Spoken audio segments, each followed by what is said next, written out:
സൂറത്ത് സജദ അദ്ധ്യായം 32. സജദ മക്കയിൽ അവതരിച്ചത്. അലിഫ് ലാം മീം സജദ എന്ന പേരിലും ഈ സൂറത്ത് അറിയപ്പെടുന്നു. ഇതിലെ 15-ാമത്തെ സൂക്തം പാരായണം ചെയ്യുമ്പോൾ സുജൂദ് പുണ്യകരമായതുകൊണ്ടാണ് ഈ അദ്ധ്യായത്തിന് ഇപ്രകാരം പേര് നൽകപ്പെട്ടത്. പരമ കാരുണികനും കരുണാനിധിയുമായ അള്ളാഹുവിൻ്റെ നാമത്തിൽ. ഈ ഗ്രന്ഥത്തിൻ്റെ അവതരണം സർവലോക രക്ഷിതാവിങ്കൽ നിന്നാകുന്നു. ഇതിന് യാതൊരു സംശയവുമില്ല. അതല്ല, ഇത് അദ്ദേഹം കെട്ടിച്ചമച്ചു എന്നാണോ അവർ പറയുന്നത്? അല്ല, അത് നിന്റെ രക്ഷിതാവിങ്കൽ നിന്നുള്ള സത്യമാകുന്നു. നിനക്ക് മുമ്പ് ഒരു താക്കീതുകാരനും വന്നിട്ടില്ലാത്ത ഒരു ജനതയ്ക്ക് താക്കീത് നൽകുവാൻ വേണ്ടിയത്രേ അത്. അവർ സന്മാർഗം പ്രാപിച്ചേക്കാം. ആകാശങ്ങളും ഭൂമിയും അവയ്ക്കിടയിലുള്ളതും 6 ദിവസങ്ങളിൽ ഘട്ടങ്ങളിൽ സൃഷ്ടിച്ചവനാകുന്നു അല്ലാഹു. പിന്നീട് അവൻ സിംഹാസനസ്ഥനായി. അവന് പുറമെ നിങ്ങൾക്ക് യാതൊരു രക്ഷാധികാരിയും ശുപാർശകനുമില്ല. എന്നിരിക്കെ നിങ്ങൾ ആലോചിച്ചു ഗ്രഹിക്കുന്നില്ലേ? അവൻ ആകാശത്ത് നിന്ന് ഭൂമിയിലേക്ക് കാര്യങ്ങൾ നിയന്ത്രിച്ചയക്കുന്നു. പിന്നീട് ഒരു ദിവസം കാര്യം അവങ്കലേക്ക് ഉയർന്നു പോകുന്നു. നിങ്ങൾ കണക്കാക്കുന്ന തരത്തിലുള്ള 1000 വർഷമാകുന്നു ആ ദിവസത്തിൻ്റെ അളവ്.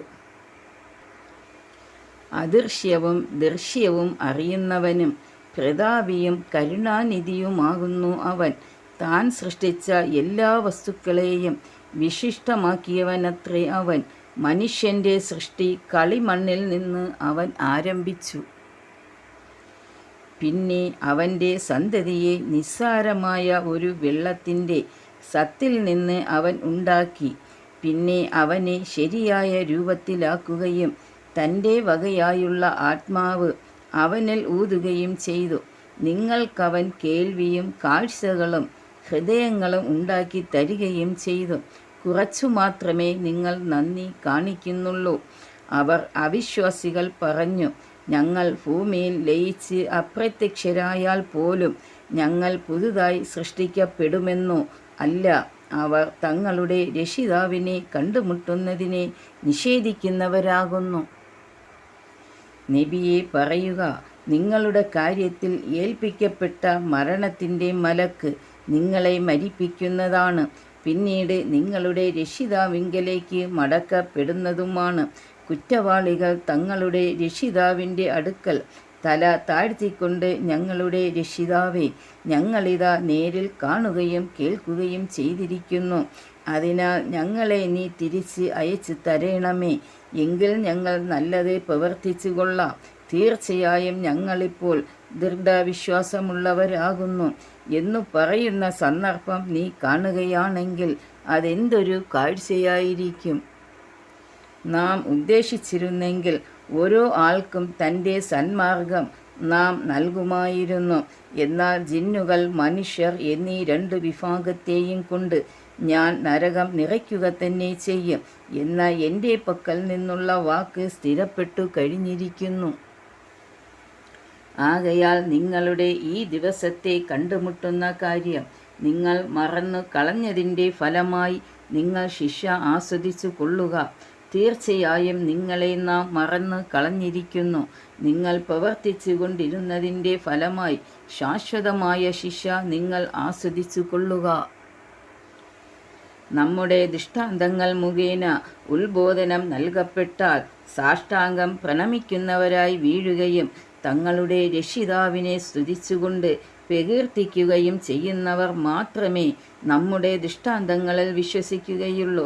അവർ അഹംഭാവം നടിക്കുകയില്ല. ഭയത്തോടും പ്രത്യാശയോടും കൂടി തങ്ങളുടെ രക്ഷിതാവിനോട് പ്രാർത്ഥിക്കുവാനായി കിടന്നുറങ്ങുന്ന സ്ഥലങ്ങൾ വിട്ട് അവരുടെ പാർശ്വങ്ങൾ അകലുന്നതാണ്. അവർക്ക് നാം നൽകിയതിൽ നിന്ന് അവർ ചെലവഴിക്കുകയും ചെയ്യും. എന്നാൽ അവർ പ്രവർത്തിച്ചിരുന്നതിനുള്ള പ്രതിഫലമായിക്കൊണ്ട് കൺകുളിർപ്പിക്കുന്ന എന്തെല്ലാം കാര്യങ്ങളാണ് അവർക്ക് വേണ്ടി രഹസ്യമാക്കി വയ്ക്കപ്പെട്ടിട്ടുള്ളത് എന്ന് ഒരാൾക്കും അറിയാവുന്നതല്ല. അപ്പോൾ വിശ്വാസിയായി കഴിഞ്ഞവൻ ധിക്കാരിയായി കഴിഞ്ഞവനെ പോലെയാണോ? അവർ തുല്യരാകുകയില്ല. എന്നാൽ വിശ്വസിക്കുകയും സൽക്കർമ്മങ്ങൾ പ്രവർത്തിക്കുകയും ചെയ്തവരാരോ അവർക്കാണ് തങ്ങൾ പ്രവർത്തിച്ചിരുന്നതിൻ്റെ പേരിൽ ആതിഥ്യമായിക്കൊണ്ട് താമസിക്കുവാൻ സ്വർഗത്തോപ്പുകളുള്ളത്. എന്നാൽ ധിക്കാരം കാണിച്ചവരാരോ അവരുടെ വാസസ്ഥലം നരകമാകുന്നു. അവർ അതിൽ നിന്ന് പുറത്ത് കടക്കാൻ ഉദ്ദേശിക്കുമ്പോഴൊക്കെ അതിലേക്ക് തന്നെ അവർ തിരിച്ച് അയക്കപ്പെടുന്നതാണ്. നിങ്ങൾ നിഷേധിച്ച് തള്ളിക്കളഞ്ഞിരുന്ന ആ നരകത്തിലെ ശിക്ഷ നിങ്ങൾ ആസ്വദിച്ചു കൊള്ളുക എന്ന് അവരോട് പറയപ്പെടുകയും ചെയ്യും. ഏറ്റവും വലിയ ആ ശിക്ഷ കൂടാതെ ഐഹികമായ ചില ചെറിയ തരം ശിക്ഷകളും നാം അവരെ ആസ്വദിപ്പിക്കുന്നതാണ്. അവർ ഒരു വേള മടങ്ങിയേക്കാമല്ലോ. തൻ്റെ രക്ഷിതാവിൻ്റെ ദൃഷ്ടാന്തങ്ങളെപ്പറ്റി ഉത്ബോധനം നൽകപ്പെട്ടിട്ട് അവയിൽ നിന്നും തിരിഞ്ഞ് കളയുന്നതാരോ? അവയിൽ നിന്നും തിരിഞ്ഞ് കളഞ്ഞവനേക്കാൾ അക്രമിയായി ആരുണ്ട്? തീർച്ചയായും അത്തരം കുറ്റവാളികളുടെ പേർ നാം ശിക്ഷാ നടപടി എടുക്കുന്നതാണ്. തീർച്ചയായും മൂസായ്ക്ക് നാം വേദഗ്രന്ഥം നൽകിയിട്ടുണ്ട്. അതിനാൽ അത് കണ്ടെത്തുന്നതിനെപ്പറ്റി നീ സംശയത്തിലാകരുത്. ഇസ്രായേൽ സന്തതികൾക്ക് നാം അതിനെ മാർഗദർശകമാക്കുകയും ചെയ്തു. അവർ ക്ഷമ കൈക്കൊള്ളുകയും നമ്മുടെ ദൃഷ്ടാന്തങ്ങളിൽ ദൃഢമായി വിശ്വസിക്കുന്നവരാകുകയും ചെയ്തപ്പോൾ അവരിൽ നിന്ന് നമ്മുടെ കൽപ്പന അനുസരിച്ച് മാർഗദർശനം നൽകുന്ന നേതാക്കളെ നാം ഉണ്ടാക്കുകയും ചെയ്തു. അവർ ഭിന്നത പുലർത്തിയിരുന്ന വിഷയങ്ങളിൽ നിന്റെ രക്ഷിതാവ് തന്നെ ഉയർത്തെഴുന്നേൽപ്പിൻ്റെ നാളിൽ അവർക്കിടയിൽ തീർപ്പ് കൽപ്പിക്കുന്നതാണ് തീർച്ച. ഇവർക്ക് മുമ്പ് നാം പല തലമുറകളെയും നശിപ്പിച്ചിട്ടുണ്ട് എന്ന വസ്തുത ഇവർക്ക് നേർവഴി കാണിച്ചില്ലേ? അവരുടെ വാസസ്ഥലങ്ങളിലൂടെ ഇവർ സഞ്ചരിച്ചു കൊണ്ടിരിക്കുന്നുവല്ലോ. തീർച്ചയായും അതിൽ ദൃഷ്ടാന്തങ്ങളുണ്ട്. എന്നിട്ടും ഇവർ കേട്ടു മനസ്സിലാക്കുന്നില്ലേ? വരണ്ട ഭൂമിയിലേക്ക് നാം വെള്ളം കൊണ്ടു ചെല്ലുകയും അതുമൂലം ഇവരുടെ കന്നുകാലികൾക്കും ഇവർക്ക് തന്നെയും തിന്നാനുള്ള കൃഷി നാം ഉൽപ്പാദിപ്പിക്കുകയും ചെയ്യുന്നു എന്ന് ഇവർ കണ്ടില്ലേ? എന്നിട്ടും ഇവർ കണ്ടറിയുന്നില്ലേ? അവർ പറയുന്നു, എപ്പോഴാണ് ഈ തീരുമാനം? പറയൂ, നിങ്ങൾ സത്യവാന്മാരാണെങ്കിൽ നബിയെ പറയുക. അവിശ്വസിച്ചിരുന്ന ആളുകൾക്ക് ആ തീരുമാനത്തിൻ്റെ ദിവസം തങ്ങൾ വിശ്വസിക്കുന്നത് കൊണ്ട് പ്രയോജനം ഉണ്ടാവുകയില്ല. അവർക്ക് അവ നൽകപ്പെടുകയുമില്ല. അതിനാൽ നീ അവരിൽ നിന്ന് തിരിഞ്ഞ് കളയുകയും കാത്തിരിക്കുകയും ചെയ്യുക. തീർച്ചയായും അവർ കാത്തിരിക്കുന്നവരാണല്ലോ.